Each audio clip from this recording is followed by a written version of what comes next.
guys, welcome back. We got a special guest here tonight. We're going to talk about whiskey things, whiskey adjacent things. But without further ado, we have Mitch Wettle on the show tonight. How's it going, Mitch? Living that dream. How about yourself, sir? I'm doing really good. I was kind of struggling to get in here. My son has basketball practice on Thursday night, which is a great time for me to do a podcast. But the issue is I had to feed the dogs, had to feed myself, had to do all these things. And I'm like, oh, I'm not going to make it in there in time. But we made it work. It's all good. So why don't you tell everybody a little bit about yourself and if you want to link any socials or anything like that?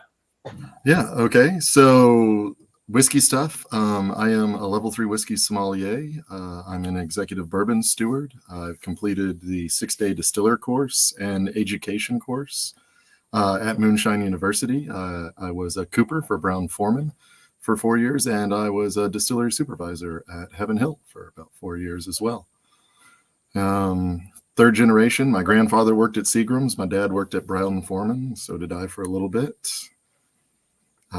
Currently, you can find me on My Whiskey Den Monday nights, 9 o'clock on YouTube with Matt and Pike. Oh my gosh, Matt and Pike, Pat and Mike. Well, that'll tell you how nervous I am that I'm switching names around. Yeah, all right, there you go. Yeah. No, it's all good. So the reason I wanted to have you on the show, other than you just being an awesome human being, is the fact that I've been doing this for a year now. I don't know what episode this is going to be, but I'm over 50 episodes in. And I have never had anybody from the whiskey community in other than some people that maybe know some single malt or something like that. But somebody with, I don't want to say paperwork or something behind them, but you've been in the whiskey business for a minute. And so I'd kind of like to go back and talk about obviously you said your dad worked at Brown-Forman, so that got you in the whiskey door. But what made you want to get into, I guess, go back there, but then what made you want to get into the whole whiskey sommelier program and stuff like that? Yeah, so it's not a super romantic story. I'm not going to lie. I wish it was. It was definitely a story of necessity. So my dad is a forestry major in science. That's what he majored in college, as well as my mother. So he ended up getting a job at the cooperage. And at the time, I was an assistant manager at a grocery store, which did not pay that much. So he was like, well, I could probably get you on at the cooperage and you'd get a raise and then you wouldn't have to manage folks. And I was like, wow, that sounds really great, actually. So I got a job at the cooperage because my dad basically pitched for me, and I got in. It was a union shop, so started at the bottom, started working my way up. Was there for about 4 years, and that's basically how I got into the whiskey business. Then towards the end, they decided they were going to modernize the cooperage. Basically, probably the newest thing that was in there was from the 90s, and most everything else was 70s and before. Probably like 40s or 30s is when it, round about when Prohibition ended was when a lot of that stuff went in there. So they were like, okay, we're going to modernize, and we're probably going to lay off like the bottom third of y'all, which isn't awesome, but they gave us a fair amount of notice, and it was one of those things. I didn't have a college degree. And I didn't really know what I wanted to do with my life. So it was one of those things where it was like, okay, I probably have like 6 months to a year to figure it out, and go for it before I'm unemployed. So since I had been working at the cooperage, I had really gotten into drinking whiskey and like sampling, right? Like tastings, right? Like that South Park thing. It's like, I'm not drunk, I'm having a tasting. I'm not drinking one whiskey, it's 6. And I started watching YouTube, right? Kind of like learning how to taste and all of that stuff. And I stumbled across the Whiskey Tribe and the Whiskey Vault. Well, at this point, it was just the Whiskey Vault. The tribe hadn't started yet. And I was like, these guys seem pretty fun. Like, I liked it. And then I was like, they do a certification. Oh, sweet. And I started looking in at certifications, trying to make myself look like a better, possible employee for all these things. And I looked into Moonshine University and I looked into them, and they ended up being cheaper than Moonshine University. And I was like, okay, well, I'm about to be unemployed, so I should probably go with the cheaper option. Right. So I went down to Austin, Texas to get my whiskey sommelier certification, and I had the time of my life down there. Absolutely. So it became less of a, oh my God, I desperately need a job and I need this certification to help me get it, to like, this is amazing. I learned so much, and it made me passionate about whiskey. Right. So, but what about you? How did you get into it? Right. Okay. We're going to go there. Yeah. So basically I got into whiskey. I was always drinking Crown and Coke. That was my thing. It's just one of those things. And then I decided one day I'd had a little too much Crown with my Coke, if you know what I mean. And so I was like, I need to lay off a little bit. So me being the smart connoisseur that I am, I said, well, I'm going to start putting less Coke in, and then I'll just enjoy the taste of the Crown. Right. So that went on for a couple of months. And then I realized I don't really like the taste of Crown Royal. No offense. So I said, well, and then I too, at that point, found the Whiskey Vault. And that was, good Lord, the early days when it was just Daniel. I don't even know if Rex was in there yet. And saw that he was doing the same thing, drinking the whiskeys like that. And I'm like, I need to do that. So I got some bottles and started, kind of nosing and tasting and doing this. And they were hot and fiery and burning my face off. And then I realized, take it easy, take it slow. And then we just kind of learned. And I've always been intrigued by the whole process of making whiskey, everything from the mashing to the distilling to the drinking to the bottling to even the marketing part of it. And then that's when I went up to the Wizard Academy, which is a lot closer to me than you. When I went up there, I was like, these are my people. They're weirdos, but they're my people. It takes one to know one, though, right? Yeah, exactly. So, and then I too took the whiskey sommelier certifications, and that's where we're at. I have not done the WSET. I would like to learn more about that if it could advance my career, if is what I'm going to say, because Moonshine U is great. I've heard really good things about it. I know that the Wizard Academy is also doing the Edinburgh Whiskey Academy and all that stuff. So, all of those are great things to have under your belt. It looks really good on a resume. But some people don't really give a crap about it either. They're just like, do you know how to distill, or do you know how to make a barrel, or they want more hands-on experience than, literary experience. So that's kind of the nice thing was, I got my job at Heaven Hill a lot in thanks to what I learned from the Wizard Academy, right? Because at that time awesome. I hadn't gone through Moonshine University except to become a bourbon steward. So it was one of those things where I was asking questions that they didn't expect to be answered or asked by someone who didn't really have a distilling background. And they were like, okay, well, you know more than we expected, I guess. And it was like, yay, I hope I do. Yeah, exactly.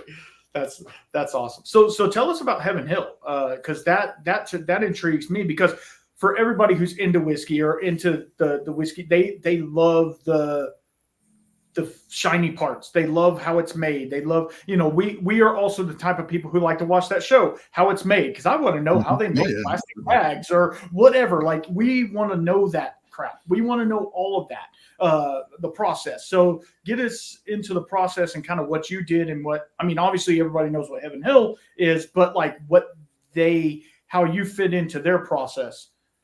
So I was a supervisor, so I wasn't necessarily the person pushing the buttons or anything fun like that, especially since there was a union and there were kind of rules about when I was allowed to push buttons, fun stuff like that. But so I kind of got there. They had just done their third distillery expansion and put in a third column still and 6 more fermenters and a whole bunch of things. And they were running 24/7 basically. And their supervisors were like, ooh. well, we don't want to work 7 days a week. Like, this is already terrible. Thank you very much. No, thank you. So they were looking to expand, and I was one of the folks who got in there.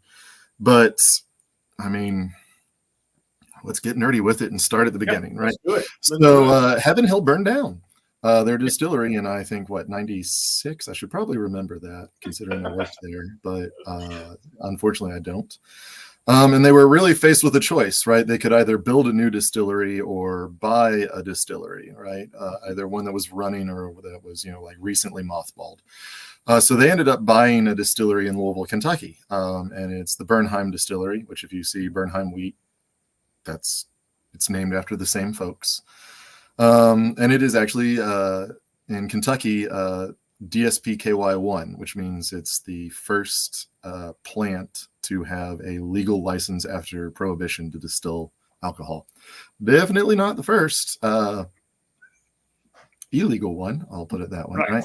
So basically, they've been distilling there since literally the day after Prohibition, which is pretty cool. It obviously nothing's left from 1933. But it's really cool. So they have these. The thing about Heaven Hill is the size. They are massive, and they crank out an insanely large amount of really high quality whiskey every moment of every day. They are the world's biggest bourbon distillery. Like, Jim Beam puts out more bourbon, but they have 2 different plants. So Heaven Hill snuck in there with that one, right? And just to give you an idea of the scale, they had, let's see here, 8 silos for grain. They had 4 small silos and 4 large silos, and their small silos were the same size as a train car load of grain. So they did that very purposefully at the time, right? Because they were on a railroad spur, and they would just bring in a railroad car of grain a day, or as they needed. Then they got to where they were making so much that the trains really couldn't keep up, and they had to go to trucking it in. So absolutely insane. The amount of grain they use in a year is enough to solve hunger for a small nation. Very impressive. All right, so you receive the grain in, you do all those fun tests. Aflatoxin is a big deal in Kentucky, so it's one of the big tests we did. After we receive it in, we grind it. Really fun. When you grind that much grain, you really run through your mills.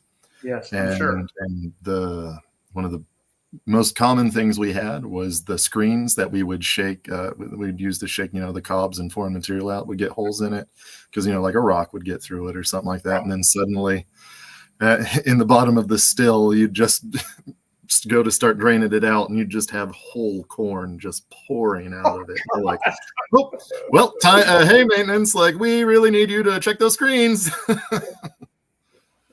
Gosh, but those mills were intense. They milled probably half an hour out of an hour every day. Oh, Lord. So for milling, they went to mashing, right? They could do a cook in an hour and a half, and they had 3 cook tanks. So they would do a cook every 3 hours. And I want to say their fermenters were 125,000 gallons, and it took 9 to fill them up. So they were not small cooks. No. It is production, right? Like, they are. That sounds like it. They are moving. The other thing is, right, Heaven Hill, obviously they sell a lot more bourbon than everything else. So doing a recipe change is a big deal. Because especially if it's wheated, we didn't normally have wheat there. So we would have to completely empty out a silo in order to run a wheated. Otherwise, we'd be putting not wheat in there and just being like, probably legally still bourbon, Right. They do pretty much a 3-day ferment. It's all closed fermentation. They do no open top fermentation there, just because of realistically the amount that they're fermenting. They have 6 fermenters in a room. They're 125,000 gallons a piece. The amount of carbon dioxide that comes off of one of those, could kill you. Yes. So they were like, yeah, besides the terroir of downtown Louisville is probably a little weird. So, I totally get that. And then they had 3 6-story column stills. I want to say they were 5 or 6 feet in diameter. Gosh, it's been so long since I thought about it. Unfortunately, I'm kind of forgetting. That's okay. This is but at max output, they could distill about 400 gallons of mash a minute. So that's a lot. More than one, right? That's a lot. Yes, quite a lot. And the wild thing is, so I can't say enough about the guys there because they did not have a way to check proof. Okay. From the moment it went from the beer well till it was done through the thumper. Until my last year there. So I forget when, but their thermometers and proof gauges broke, and they were like, just replace the thermometers. We know how to run it off a temperature. So they were like, all right, like that sounds great. Let's save however much money we can. So they ran that entire operation solely off of thermometers. Holy crap. 3 on the column stills and 1 in the thumper, and they knew what proof. They could tell you within half a proof point what you were going to get off of those stills based off of those. It was darn impressive. That is impressive. But if you're running the same thing all day every day, then it should act the way you want it to act. So I can see how. I could see how they could get pretty close. Oh yeah, that's crazy. But once again, the scale is something that it's kind of hard to explain. Yeah. And then after it came off of the still, they didn't have a bottling line or a barreling facility or anything like that there, because all they did was buy the distillery and like 6 adjacent warehouses. Everything else was not theirs. So they actually had to tanker all of their White Dog to Bardstown in order for it to be barreled, and then because their barrel house didn't burn down and their bottling line didn't burn down. So it was like, why should we spend $1 million to buy something we already have, right? Right, exactly. So you just got to have tanker trucks to tank the new make over there to put it in the barrels. I mean, which makes sense. I mean, you might have to buy some big rigs, but that's a whole lot cheaper than having to buy a whole new warehouse and set up a whole new bottling facility and stuff, or try and move the old bottling facility that's going to fall apart when you try and pull it apart or something. Yeah, so I can totally see why they did that. So I mean, if you're talking a tanker load full of new make ready to go in the barrel, I mean, you're talking. I can't even imagine how many barrels per hour they were doing. So right, it came off still about 140 proof, right? Okay. And it went in, depending on how many holes there were in that screen, right? Right. Because of how much whole grain got in there. A real bad ferment would be like 7-ish, but the highest I think I ever saw was about 11. Okay. So they were cranking it out, right? So my brain's not braining real well, but if you're taking it from 10 to 140, and then it's 400 gallons, so you gotta divide that by 14. So they're making what, like 60-ish gallons of 140 proof whiskey a minute. And then it obviously has to be proof down because bourbon can't go in above 125. So they were making about a barrel a minute. Correct. I mean, because you talk about some of these, which we're not going to talk about craft, but like you talk about some of these craft distilleries, and they're doing a barrel a day, maybe, or less. So, they have to do 2 or 3 runs to fill a barrel. It's like. So we spoke to Edelbrand Distilling on my whiskey den out of Missouri, and they do brandies and eau de vies, and they run, I think, like, I forget what it was, but it was maybe a like 10 gallons an hour or something like that. And like my mind was just like, what? How? You can, that's wow. And like you taste their product and you're like, well, I mean, I'm not going to cuss, but dang, right? Like you can see the care and precision that went into it. Right. But yeah, like I have seen definitely one end of the spectrum. That's funny. That's funny. So after it goes into the, so what did you oversee when you were there? What part of the so from grain receiving to White Dog leaving the parking lot. Okay. Okay. So you never got to saw the aging or bottling part, or did you? So very, very rarely. They had those 6 warehouses beside us, and on occasion I would have to fill in over there. And I mean, I hate to be that guy. You've seen one rick house, you've seen them all. Like, but like they were really traditional rick houses. These were brick exterior rather than wood exterior. Okay. And honestly, like the crew over there was, huge compared to the crew at the distillery, because the distillery was very automated, whereas barrel handling is still very not automated. Yeah. Right. It's very hands-on. Absolutely. Yeah. And then once it moves into the bottling facility, I bet it's all hands on deck there as well. And I'm sure a lot of that is automated as well. But I mean, if they're cranking out a barrel a minute, I wonder how much they're bottling, depending upon the bottling day and what they're bottling. I said it wrong. Really, it should be barreling, right? Because it's going into the barrel. Bottling would be coming out of the barrel. But they had cistern tanks, so they would literally show up with the semi, and they would just pump it into a 10,000 gallon tank, and then fingers crossed you didn't get a bad batch of barrels, and everything went pretty well. You'd roll in an empty barrel, and you'd put the little nozzle in there, and it'd stop automatically. And then you'd knock your bung in there and kind of roll it on. But so when I worked at Brown-Forman, they would talk about bad batches that we put out where there would be ankle deep White Dog in the room where they were filling all their barrels because of just the leaks that they couldn't stop. Holy crap.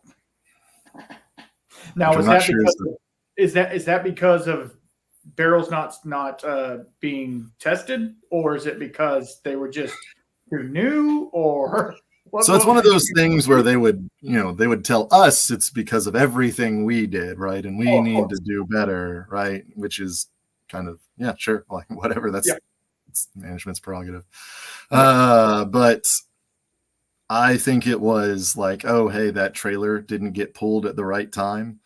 So the barrels had dried out a little bit more than they should have. And then, you put whiskey in them and they need to absorb that whiskey to reseal.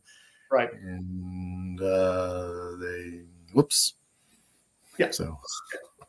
Yeah. We all know that barrels are great for holding liquid, but they have to swell, and they're because all barrels they're just finger jointed together. They're not like screwed and glued and stuff like that. So it's, you have to make sure that it's tight before you put, that's why they water fill them and stuff. So if they're sitting out there for a month waiting for whiskey, they're definitely going to dry out. And that's the other issue is like, once you get the barrel and get it filled, you're expecting some are going to leak. I mean, barrels leak. That's what they are. They're wood.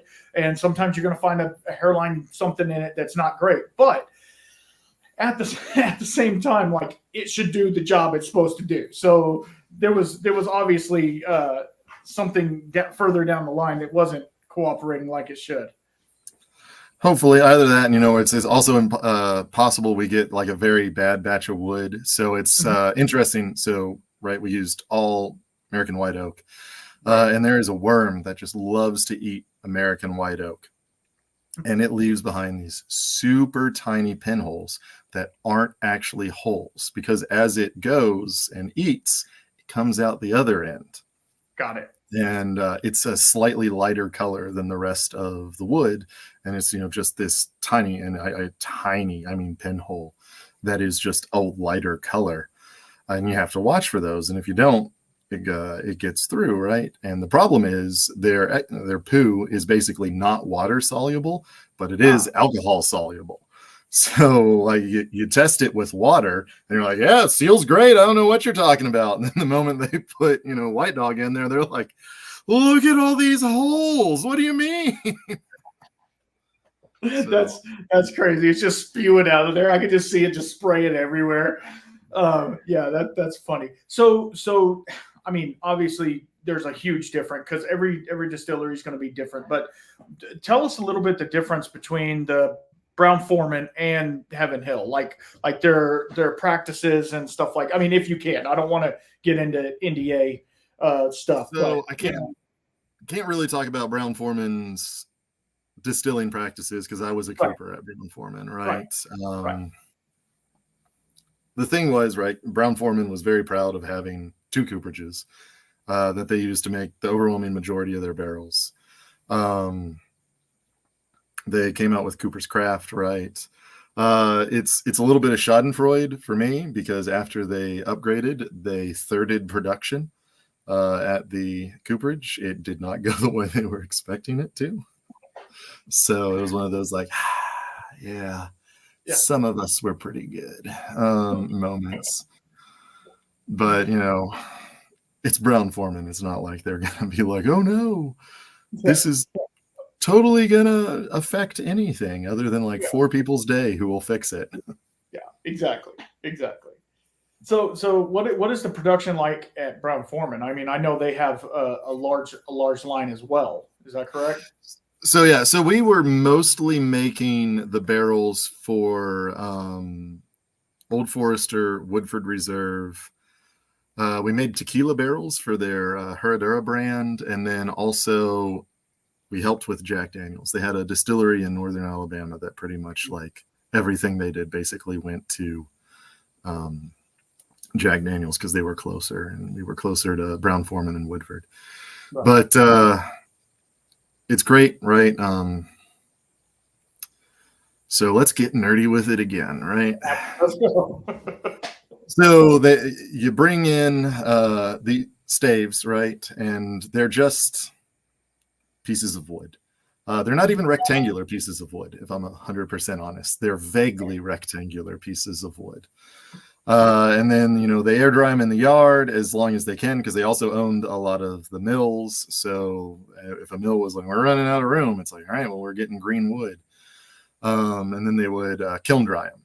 And that makes a really, really big difference in the end profile of your barrel. So effectively what it is the drying process in a kiln is violent compared to natural, and it can burst the cell walls. And basically the cell wall holds in all of those great flavor compounds that you're looking for. The other thing is, right, when it's outside, it's getting rained on. Tannins are water soluble, so it pulls all those out, and then you get all this lovely fungi and other bacteria that is breaking down the bonds between your cellulose, your hemicellulose, your lignin, and then also within all of those things, breaking it down again. And all right, so to get really, really nerdy with it, right? So like you hear about toasting and charring a lot. And the reason those are so popular is because they are kind of the most easily replicable ways of getting thermal degradation of your lignin and other compounds. So if you can toast at the same temperature, you will degrade to the same compounds every time. The problem is heat will destroy everything below that, right? Like if you've got a bond that breaks at 500 degrees and a bond that breaks at 400 degrees, that 400 degree bond will be broken and the rest of it will be burnt to a crisp, and it won't, contribute flavor if you take it to 500, right? Right. So toasting and charring is a great way to break them down consistently every single time and super quickly, whereas dry aging will just break those bonds down and it doesn't destroy those, chemical compounds that would get destroyed at a lower temperature. So it lets you get a much more complex flavor. Right. Okay. So next to cutting the wood, So a stave when it comes in is always a little bit longer than you want it to be. Wood splits from the edge, from the ends, not from the middle. So it's a whole lot easier to bring in things like 4 or 6 inches too long and then cut off 2 or 3 inches on each side, ensuring that you cut every split out than it is to not and then have to throw away a bunch of split staves. Right. Then we'd run them through a planer, and the planer in Jack Daniels was a oh my gosh, it was a converted crown molding planer, right? So it would get, both sides, put that nice bevel on them. Then we would join them. And that's just, all right. So how do I describe this? So barrels are held together with pressure, not with screws or anything like that. So you need those sides to be perfectly or defect free, right? It has to be not rough, all that fun stuff.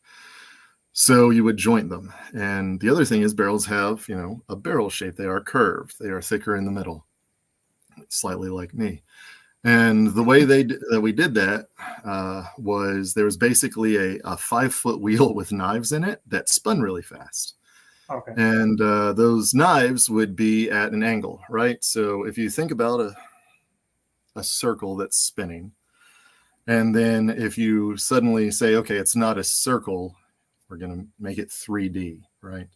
So you take the center and you push it one way, then you've got a cone, right?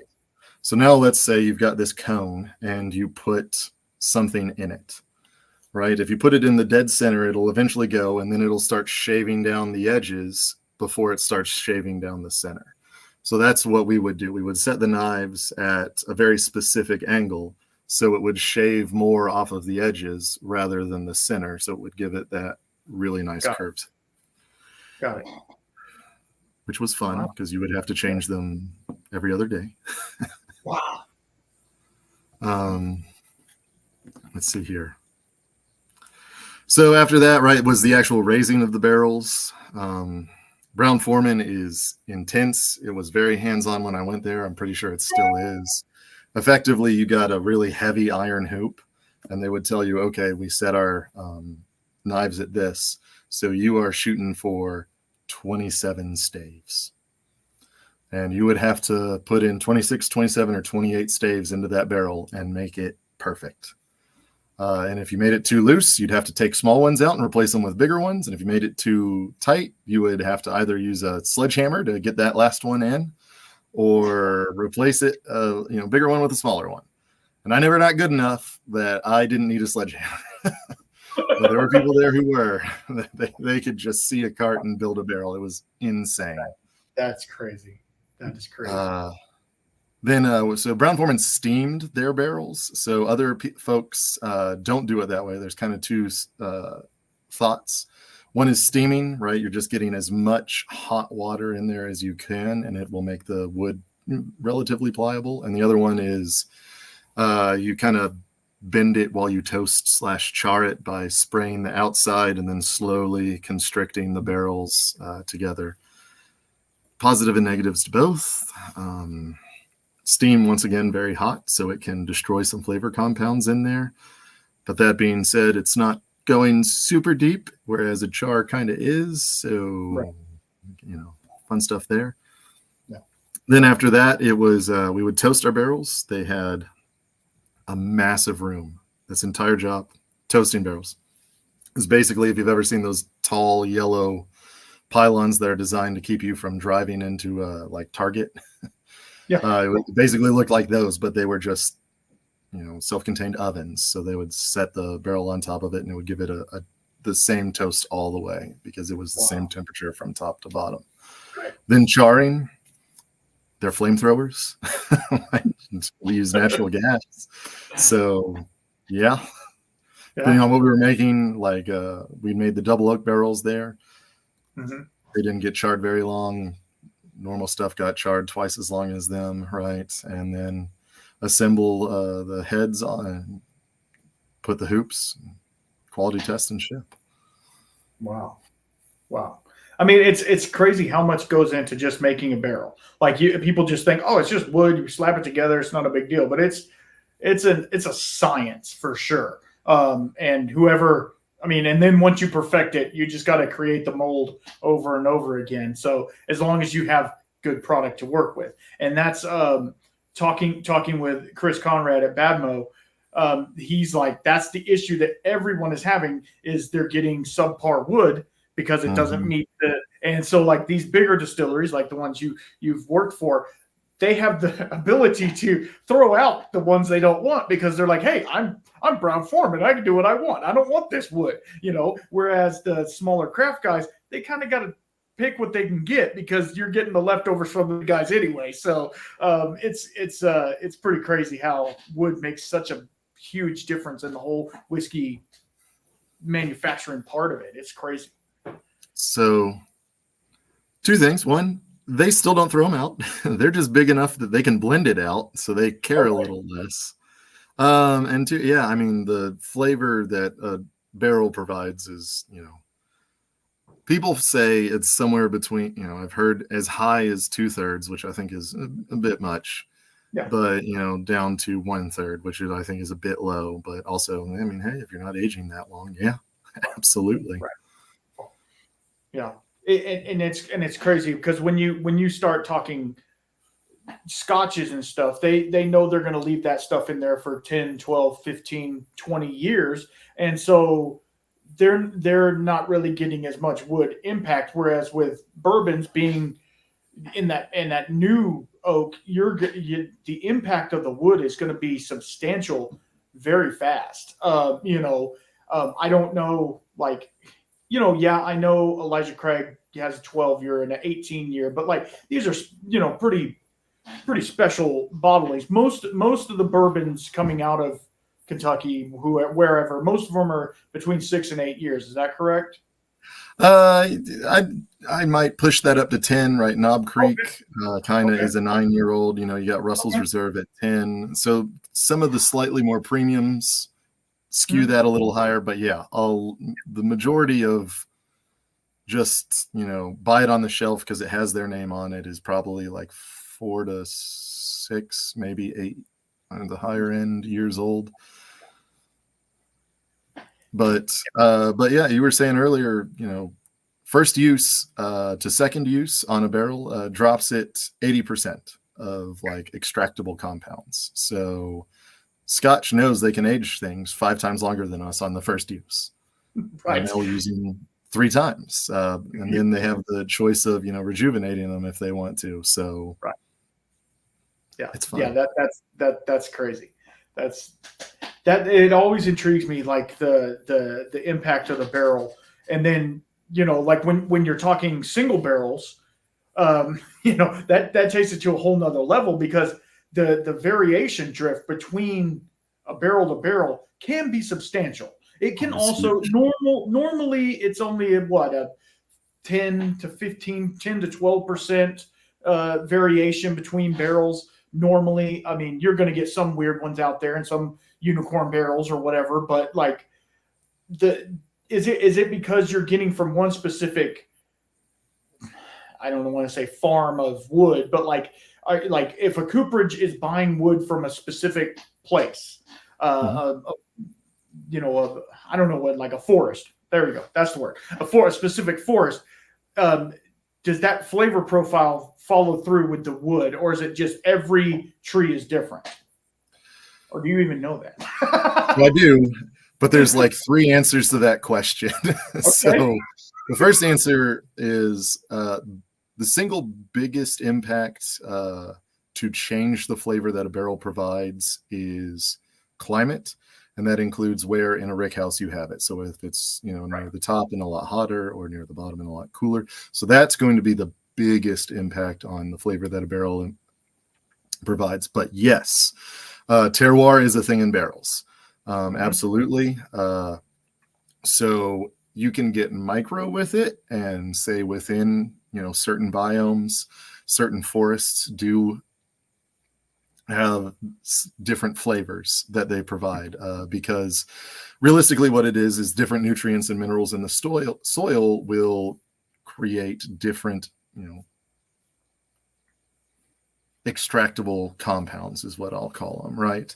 So the number one compound that you can extract out of a white oak is vanillin, like in the highest out of all of them in there. It just blows it out of the water, because you can pretty much get vanilla out of any bourbon. And if you look at what your body can actually taste, like there are a lot of other flavor compounds in there that you can taste at like lower parts per million, but there's always vanilla, because vanillin is everywhere in an oak tree. But if you look at the northern United States versus the southern United States, or even Canada versus the southern United States, is for where you're harvesting your trees from. That will greatly affect the percentages of extractable materials in it. So up north, they have a shorter growing season, and it normally makes a tighter grain. And that affects it, interestingly, because those rings in trees, it's the quick versus slow growing season, aka spring versus summer. And in the summer, the cell walls become a lot thicker because they're trying to become hardier. And those are where all your flavor compounds come from. So the more dark wood you have in comparison to your light wood, the more flavor there will be. But also the different components in like the percentages and ratios will be in there, because it requires more cellulose to make those darker rings, because that's really where the structure comes from. But cellulose also bonds with hemicellulose and lignin. So it can get wild. I forget what book I had in there, but there's like a 30% difference in the most extreme case between percentage or proportions of cellulose between north and south. So that's a lot. It's a large difference. Yeah, that's crazy. And then the third little anecdote for about that is, like, yes, if you're trying to maintain flavor consistency, getting it from the same spot is important. So Glenmorangie actually owns their own forest here in America that they harvest all of their wood from, because they are trying to kind of establish that terroir of that area, and that they know that those barrels will behave that way. That to me is very intriguing, that a Scotch company who could care less about the wood up front, they're like, give it to the bourbon guys and then we'll take it and make some good stuff out of it. But it's so crazy that they care that much, because they want their flavor profile to be that honed in to where they're like, this is our forest. And then we give it to I don't know who they give it to put a bourbon in first. Okay. And then they take it back. They're like, it's my wood. You're renting the barrel. Then we get it back. Effectively, yeah.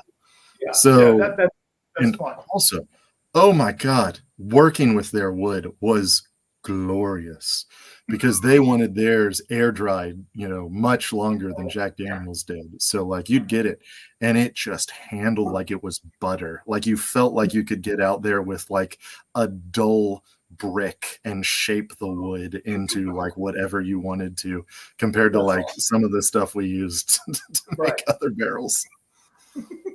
That's funny.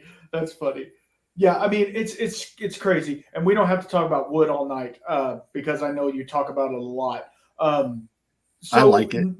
You probably shouldn't say that, like on the internet, like, I like wood, but I like wood. I get it. But one other thing, so after you quit, moved on from Brown-Forman and Heaven Hill, what are you doing now? I guess so now, right, mostly it is Pat and Mike at my whiskey den. We try to bring on, interesting makers, especially craft, because really they're the ones who are doing the most interesting things. Because realistically, if Heaven Hill's like, hey, let's do an experiment, it's 125,000 gallon experiment. That's not small, right? So they are not going to be the ones who are leading innovation and doing all these wild experiments, right? And that's really the most fun for me, right? Like, no offense, if I just was like, I'm done, I'm just going to pick one and drink that for the rest of my life and nothing else, it would be very boring, but, it'd probably be also pretty cheap. So it is what it is there.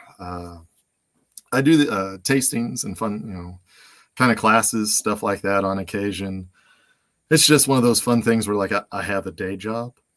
Mm-hmm. That's not fun, like talking about whiskey and, talking about Right. wood. So, got to pay the bills, got to have the insurance, stuff like that. Oh, believe me, I know.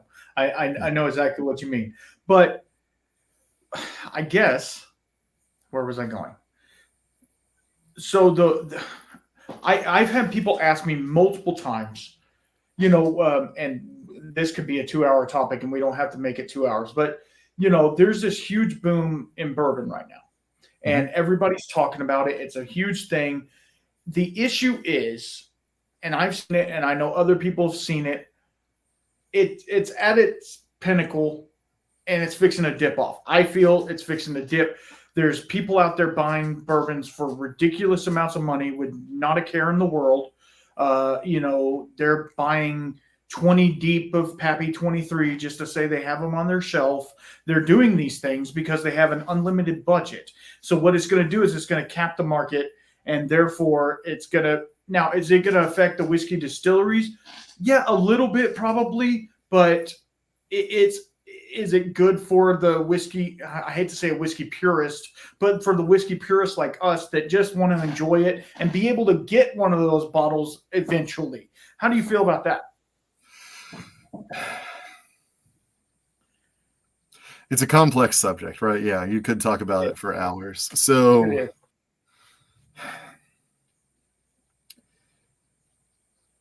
yeah, if the market constricts, it's going to be craft that pays the price, which makes me sad because craft is what leads innovation, and it is what really drives me to drink these days, which actually it's my girlfriend. I mean, but like I want the next great thing, right?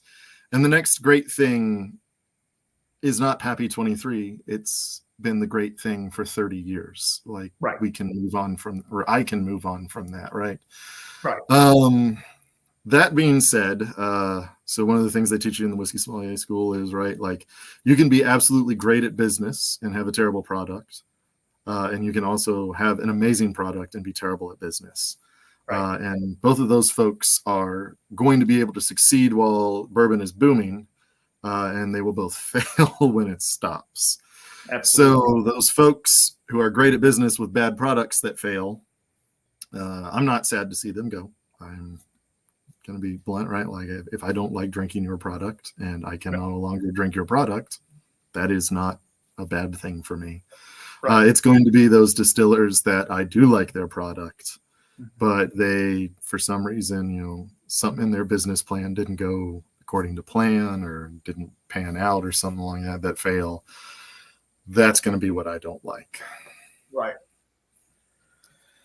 A little bit of a downer, but it is what. Yeah, I know. Sorry, and I didn't mean to bring the show down, but the issue there's going to be a lot of craft distilleries that'll be fine. They're established. They're good. They have a great product for a reasonable price. We all know those, but and maybe it's not bad to. I hate to say it like this, to cut some of the fat, because in Texas, there has been an insurgence of new Texas distilleries. So I'm not saying they're not all great and they're not all doing cool stuff, but do we really need in our state, do we really need 60 distilleries making the same product over and over again? Some would say yes. Some would say that competition is good and it pushes competition, but at the same time, a lot of these aren't in it for the right reason. They're not in it to, I wouldn't say make the best product, but like they're in it on the monetary side, like kind of like you're saying, they're in it to make the money because they see the boom. It's just it's a hard road to yeah. it's hard because us whiskey lovers, we want to be able to support the big guys, which they're going to be fine no matter what, because they've got contract with, millions of dollars of whiskey going in and out. But when it comes down to the craft guys like, Westward, right? these guys are doing some amazing stuff. And yeah, they'll probably be okay, but they're going to take a hit. And, it's kind of sad because everybody's looking for the Wellers and the this and the that and the, even worse than that. But I don't know. I don't know where I was going with that, but I just wanted to see kind of your opinion on it, because to me it hurts my heart, because there's a lot of people getting into whiskey right now, and that's part of what my podcast is about. It's about teaching them about the whiskey and how to enjoy it, stuff like that, and it makes it very difficult for me to recommend bottles to people, because I don't know if they're going to be there in 3 to 5 years. It makes it hard. It's rough. Plus, if you're a craft distillery and you have the same flavor profile for 3 to 5 years, that is an accomplishment that should not be undersold in any way, Right, shape, absolutely. or form. That is incredibly difficult. Yes. Like, they have teams of people picking from thousands of barrels to desperately try and keep, the flavor profile of these huge brands the same, and are failing. Right. So Absolutely. I do think that some need to fail, right? But it's also competition is good. And if everybody wins, yeah, you'll just promote bad whiskey. But that being said, right, you talked about Westward. Like, I was sitting here and I've got my bottle of Andalusia Striker, right? And it's just like, I never don't want to have Andalusia. Absolutely. But, Lord knows they've got a small still. So it's not like they're going to be able to pump out a barrel a minute if they need to. Right. Yeah. So, I mean, even with their expansion that they've done, they're still not able to do that. if their expansion lets them to hit all of Texas, I'll be amazed. Right. Exactly. Yeah. It's, I don't know. I don't know where it goes. I'm not excited. I hate to say I'm excited, but I'm excited to see hopefully the monetary value of some of these whiskeys to come down a little bit. That would be nice. Just for the simple fact that, and I'm not saying I want every one of them. I'm just saying I don't want everything to go to lottery. I don't want everything to go to the Dallas Buyers Club. You know what I mean? Like, I want to get a chance to get something, except in an auction or something like that where you're paying 4 times the price. So, okay. So from here, I'm gonna try and raise it up a little bit. So if you had a buddy of yours who was interested in whiskey, would you recommend the Wizard Academy for them? Ooh, so that depends. Okay. The first thing that depends on, I hate to be that guy, is money, right? Like, if you ain't got the money, you ain't got the money. It's an amazing, fun time, but you got to choose where you spend your disposable income. It's an investment. It is an investment. So if you're going there for fun and not to try and like get a job or something like that, it will be a blast, and you will be like, this is the best X amount of dollars I've ever spent. Right. If you are going there to get further in the industry, you have to understand what they are providing, right? Like, they are different than Edinburgh Whiskey Academy. They are different than Moonshine University. They are different than, like, everything, right? Like, they are not a college, whatever. So they are an advertising school that realized, hey, we love whiskey, and whiskey advertising kind of sucks, and we'd like to change that. And you can't advertise something you don't understand. So we're going to give you a foundation in whiskey and then kind of teach you good advertising practices and how to sell. Fun stuff. Yeah. So if that sounds fun and that sounds like the career you're trying to get into, then look into it. Right. Moonshine University, with their 6-day distiller course, they are teaching you how to open your own distillery. So if you're like, I don't really want to open my own distillery, it might not be the course for you. If you are like, I don't really care about selling whiskey, I just want to get nerdy with it, whiskey, the Whiskey Academy probably isn't that right. the thing you're looking for. If you're like, I hate bourbon, neither of them are what you're going for. You probably want to talk to the Edinburgh Whiskey Academy or something like Absolutely. that. Like here in Kentucky, they've started certificates in distilling, right? So they're not full associate's degrees. You can minor in them if you are getting a degree from there, but it's, something like 10 classes. And it talks about, like fermentation and distillation and stuff like that. And that might be what you're going for, Right. As much as I rant against higher education in my personal life on a very regular basis. That's funny. But and so that just goes to show that like the whiskey education is out there. You just got to go find what's right for you. And one of the reasons I chose the Wizard Academy, and you can tell me yours as well, is I wanted to get better at doing what I'm doing right now.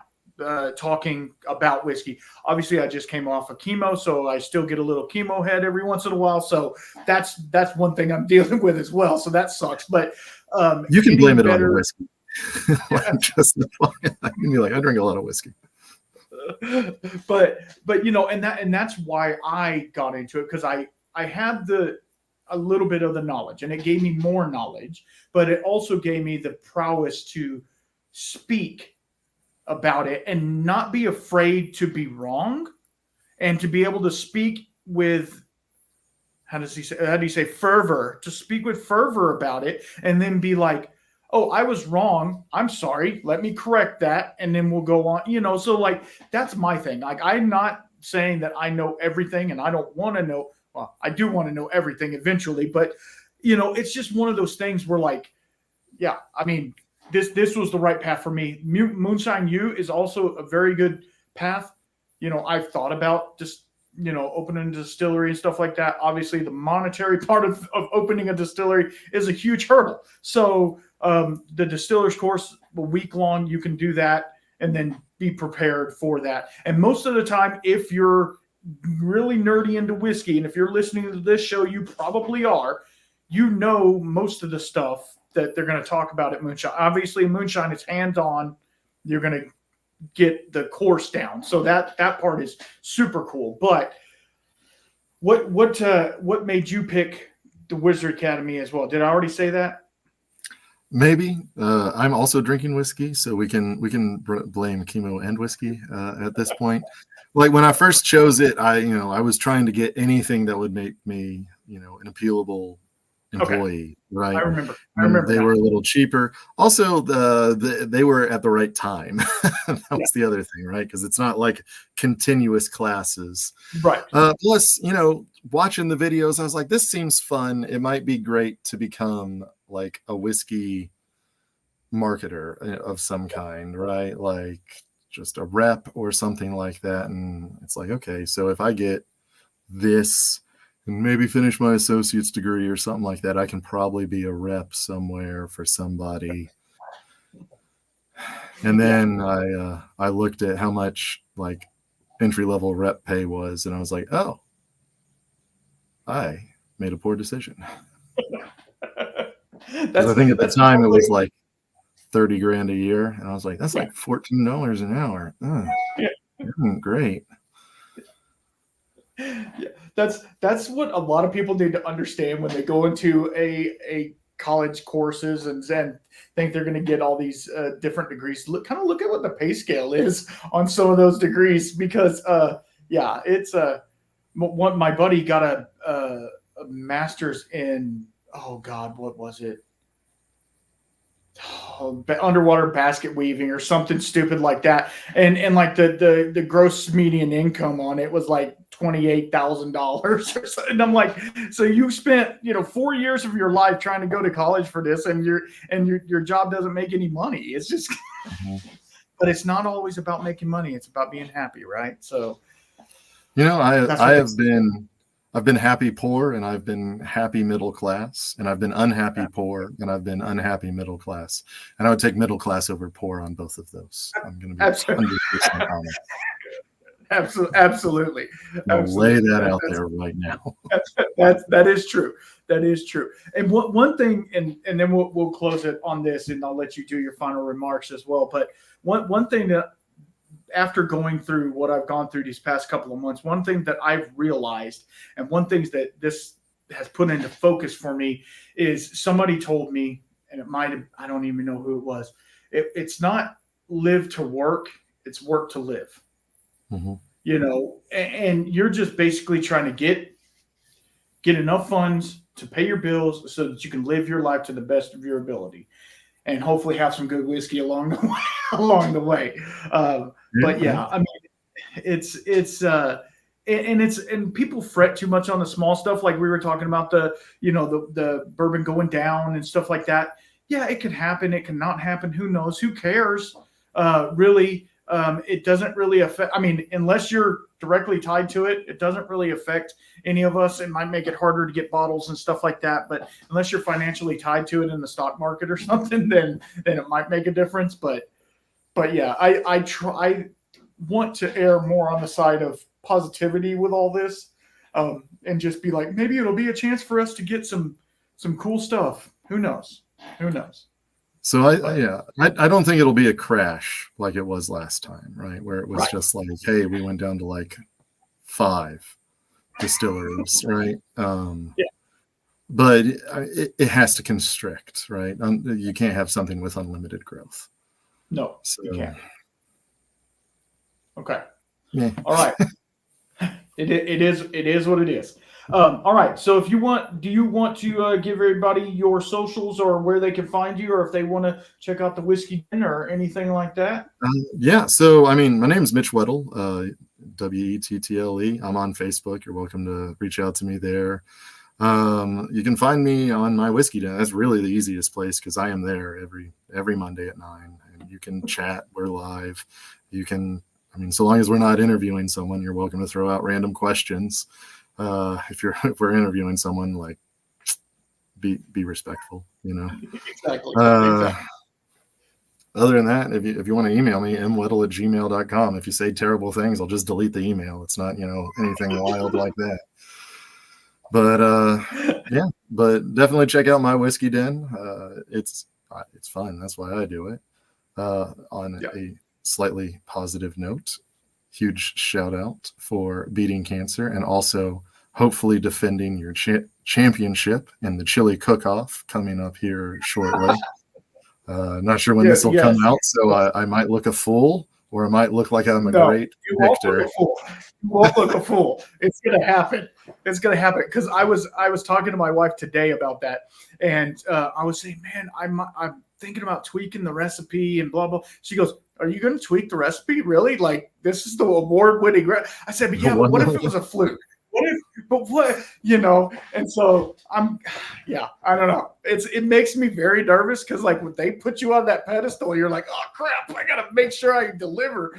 But no, dude, I really appreciate it. It's a blessing to be in this time of my life, and to have done the things that I have done. Obviously, I had a lot of support and a lot of help along the way.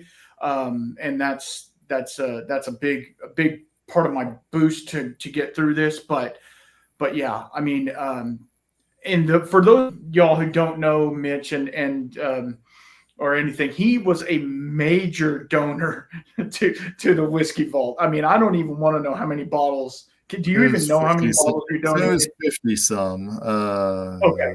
Yeah, and then so I brought down another 50. Or I brought enough down to make it 100. And then they went, "Oh, we're not accepting donations for the Bastards Ball." And I was so miffed, because I was like, I'm going to cement myself in like awkward history, right? In this tiny little internet corner. Like they're going to be like, "Here's another one from Mitch. Is it going to be good? Probably not, because he does like torturing us," right? Like, because when you're trying to donate 100 bottles, it's like, hey, is that one $11? Grab that one, like. So what did you do with those 50 bottles? They're on my butt. They're back here. I'm drinking them now.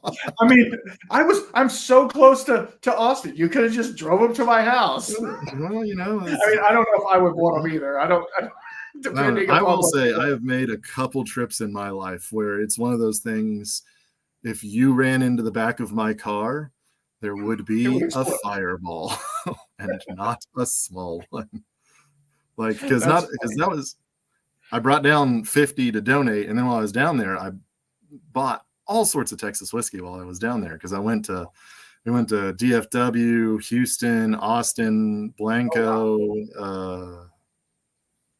San Antonio, right? And I of course went up to Iron Root, and so it was just like I was kind of expecting to leave like a few of these boxes, but behind. Okay, well, can all the suitcases fit in the back seat, or do we have to, because I don't think we should put any of these in particular boxes in the back seat.